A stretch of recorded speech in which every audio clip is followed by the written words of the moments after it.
Hello everyone, good morning. Devashi this side. आज 18 जून का हम लोग मार्केट एनालिसिस देख लेते हैं कि आज हमको क्या प्लान करना चाहिए, किन लेवल्स पे ध्यान रखना चाहिए। ठीक है, देखो, जिन लोगों ने भी वीकली एनालिसिस को ढंग से नहीं देखा है उनसे रिक्वेस्ट कर रहा हूँ कि वीकली एनालिसिस को ज़रूर ढंग से अच्छे से पूरा देख लें, ताकि आप लोगों को ये रेजिस्टेंस लेवल्स, सपोर्ट्स, है ना, और मार्केट का मोमेंटम थोड़ा सा समझ में आए।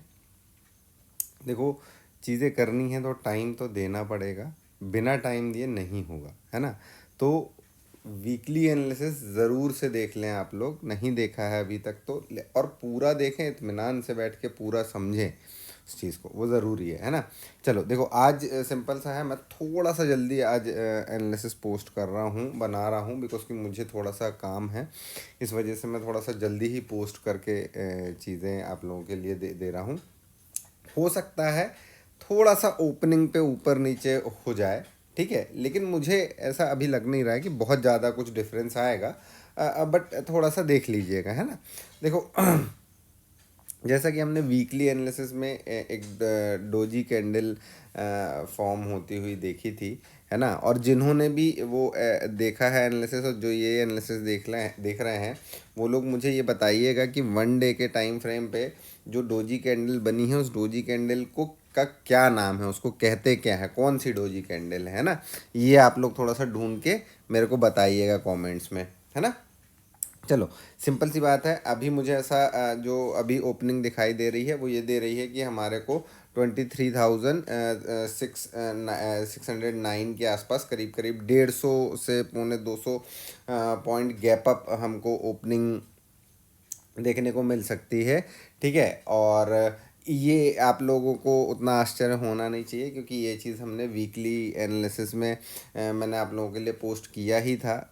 एक पैटर्न भी आप लोगों को बताया था कि किस तरीके से मार्केट इस कैंडल को ब्रीच करता है, या इस कैंडल के बाद क्या हुआ है। इसके पहले बैक टेस्टिंग में जा कर के हमने देखा भी था कि हमेशा गैप अप ओपनिंग मिली है हमको।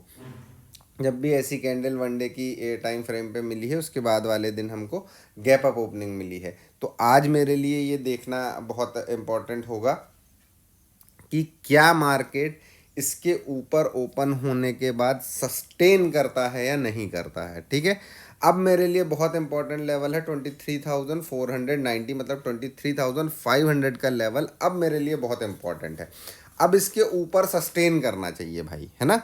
इसके ऊपर सस्टेन करेगा तो मेरे को एक थोड़े से लंबे टाइम फ्रेम में मेरा 23,880 का टारगेट आता हुआ मुझे दिखाई देगा, अगर ये सस्टेन करता है आज और कल में। 2 दिन का टाइम फ्रेम लेकर के चलना दोस्तों, 2 दिन में हमको एक डायरेक्शन समझ में आ जाएगा। ठीक है, एक तो पहली चीज़ कि आज अगर सपोज मान लो यहाँ ओपन हो जाता है और यहीं कॉन्सोलिडेट कर जाता है मार्केट, तो भी कोई बात नहीं है, अच्छी चीज़ है।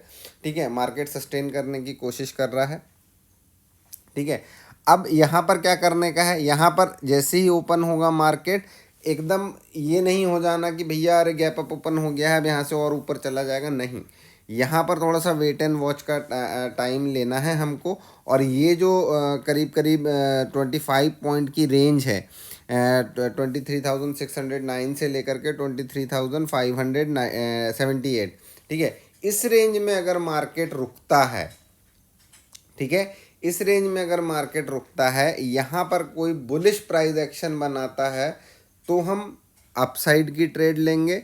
और अगर यहाँ पर मार्केट रुकता है और कोई बेरिश प्राइस एक्शन बनाता है, तो हम इस ब्लू लाइन को रीटेस्ट करने तक के लिए नीचे की ट्रेड लेंगे। ठीक है, सिंपल सी स्ट्रेटेजी है आज हमारी, इससे ज़्यादा हमको कुछ भी ज़्यादा दिमाग नहीं लगाना है। ठीक है, अब यहाँ पर ऊपर की तरफ एक चीज़ ध्यान रखना, ऊपर की तरफ ना, अगर मार्केट यहाँ ओपन होता है और सपोज़ मान लो कोई एक बड़ी सी रेड कैंडल ही यहाँ बना दी, सपोज़ मान लो, ठीक है, तो दोस्तों ट्रेड आज छोड़ देना, आज मार्केट को देखना बस, क्योंकि फिर क्या होगा, इसके बीच में बस कंसोलिडेट करता रह जाएगा मार्केट, कहीं कुछ नहीं जाने वाला।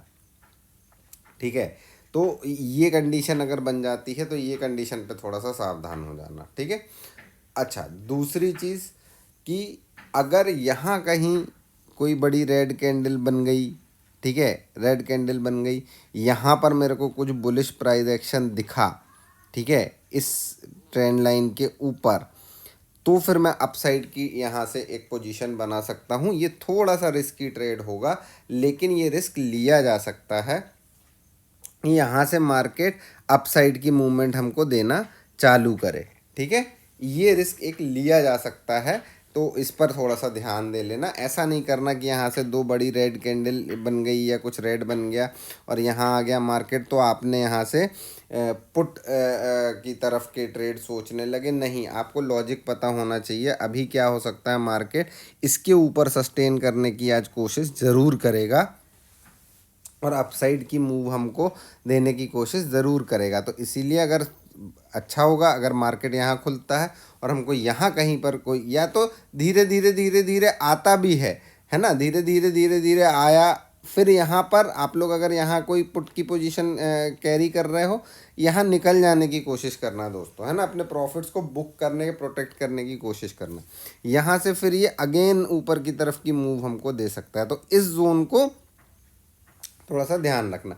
देखो, नीचे के लिए मेरा आज का जो लो निकल करके आ रहा है वो 23,434 से लेकर के जो अप मेरा निकल करके आ रहा है अपसाइड के लिए मार्केट 23,735 यहाँ तक जा सकता है। देखने वाली बात ये होगी कि मार्केट गैप अप ओपनिंग होने के बाद क्या नीचे की तरफ रिट्रेस्ट करता है या फिर वहीं से ऊपर की तरफ भागना चालू हो जाता है। अगर सपोज़ यहाँ कहीं गैप अप ओपनिंग हुई और यहीं से ये ऊपर की तरफ भागना चालू हुआ, तो मैं बिल्कुल ना तो कॉल में घुसूंगा ना तो पुट में घुसूंगा, मैं वेट करूंगा प्राइस एक्शन के बनने का।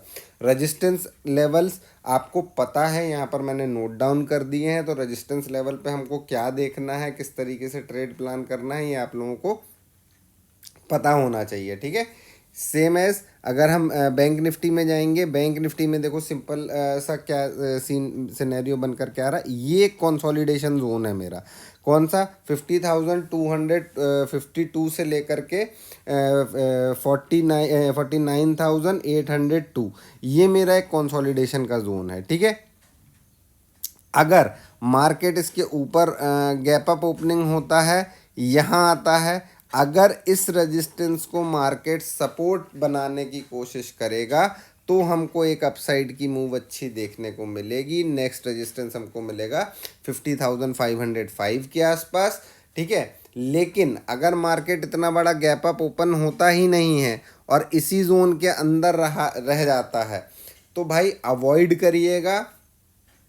यहाँ पर अगर रेजिस्टेंस पे कोई बियरिश प्राइस एक्शन बने तो आप नीचे के लिए बैठ सकते हो, ठीक है। लेकिन जब तक मार्केट इस रेजिस्टेंस को ब्रीच करके रीटेस्ट करके यहाँ पर कोई बुलिश प्राइस एक्शन नहीं बनाता, तब तक आप लोगों को बैंक निफ्टी में अपसाइड की मूव ढंग से नहीं मिलेगी, ये ध्यान रखिएगा, ठीक है। और इस जोन को ज़रूर ध्यान रखिएगा, 50,252 से लेकर के 49,807, ठीक है। इसके बीच में बाबू मार्केट कॉन्सोलिड, अगर इसके बीच में है तो खतरे में है बायर, उसको सोच समझ करके ट्रेड लेना पड़ेगा। क्योंकि हमारे लिए सबसे ज़्यादा इम्पोर्टेंट क्या है, 50,252 से लेकर के 50,176, ये जो जोन है, ये जो लेवल है, ये जगह अभी के लिए मेरे पास रेजिस्टेंस है। आज मॉर्निंग में मार्केट इसके ऊपर ओपन हो सकता है। अगर इसके ऊपर ओपन होता है तो हमें ये देखना है कि क्या ये रेजिस्टेंस सपोर्ट में कन्वर्ट होता है या नहीं होता। अगर ये सपोर्ट में कन्वर्ट होता हुआ दिखेगा तो फिर हम अपसाइड के लिए कोई ट्रेड एग्जीक्यूट कर सकते हैं, जो कि हमको 50,500 तक लेकर के जा सकता है, ठीक है। लेकिन अगर ये रेजिस्टेंस जैसा ही बना रहा, इसके ऊपर ओपन ही नहीं हुआ या ओपन होकर के इसी के अंदर आ गया, यहाँ पर अवॉइड करना है हमको चीज़ें।